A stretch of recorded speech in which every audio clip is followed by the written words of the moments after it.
Back to more on Britain's long goodbye to Queen Elizabeth. The Queen's ascent to the throne was sudden and unexpected 70 years ago. But unlike her, the new King and Prince William, the next heir to the throne, have been preparing for the role their entire lives. Kristine back once again in London with us tonight for a profile on the new Prince and the Princess of Wales. Hi, Kristine. Hello, good evening once again.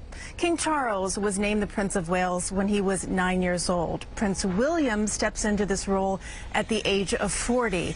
He and his wife, Princess Catherine, just actually moved their children, the entire family, up to Windsor, and it is believed that they will stay there.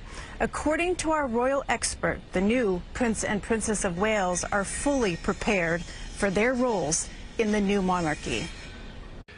With Catherine beside him, our new Prince and Princess of Wales will, I know, continue to inspire and lead our national conversations.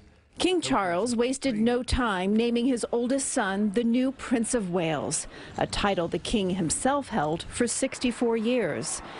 And William's first statement after the Queen's death signaled he's up for the challenge. He wrote, "I have had the benefit of the Queen's wisdom and reassurance into my 5th decade," and went on to say, "My wife has had 20 years of her guidance and support." But they want people to know that if you believed and admired her, don't worry, because she is the imprimatur on which they will be taking their roles forward.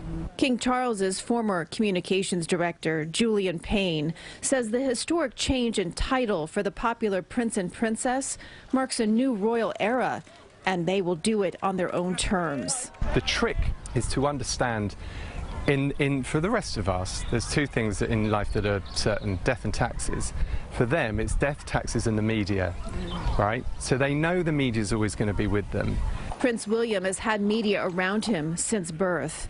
Princess Catherine, the new Princess of Wales, was thrust onto the global stage as a young university student. Payne says they understand the weight of their new titles. They know their life is not the same as everybody else's.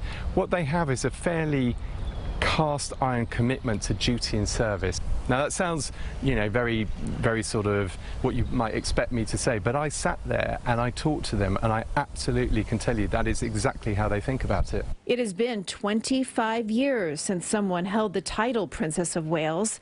Catherine now following in Princess Diana's footsteps.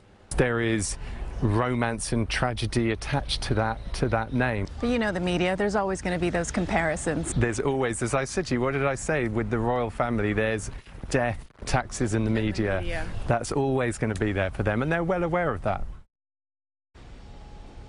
One other note on the Princess of Wales, the title anyway, the now Queen Consort Camilla. Well, she was actually entitled to use that name when she married King Charles, then the Prince, back in 2005, but decided not to because it was so strongly associated with Diana. So instead, she chose to use Charles's secondary title, which was the Duchess of Cornwall. Maurice and Mary? We need a scorecard here, Kristine. The current Princess of Wales. I knew you were going to say that. You know it's true. But Catherine, who we used to call Kate until now, apparently, she's paid tribute to the Queen in her own subtle ways over the past few days, right? Yes, absolutely. In a very subtle way, Maurice. You know, the Queen loved pearls, and there was always on occasions where she most likely, more than not, was wearing a strand. So yesterday, Princess Catherine wore a strand that belonged to the Queen as well. And then also she's a fan of brooches. The Queen has several of them. And today, at today's ceremony at Westminster Hall, Princess Catherine wore the Queen's pearl and diamond brooch. It's shaped like a leaf with 3 large pearls in the middle. And the earrings that she wore were also a nod to her late mother-in-law right there. You can see them, Diana, whose title she just received. So a lot of subtle messages happening here in the statements, in the jewelry they wear, in all the ceremony and tradition. We do need a scoreboard for everything, Maurice. Yeah, and you're right. Nothing is done there by accident. It all has intention, clearly. Very well planned, yes. Kristine, thank you so much. I know you'll be back at 6 with more from London. And for continuing coverage on the death of the Queen, head to our website, cbsnewyork.com.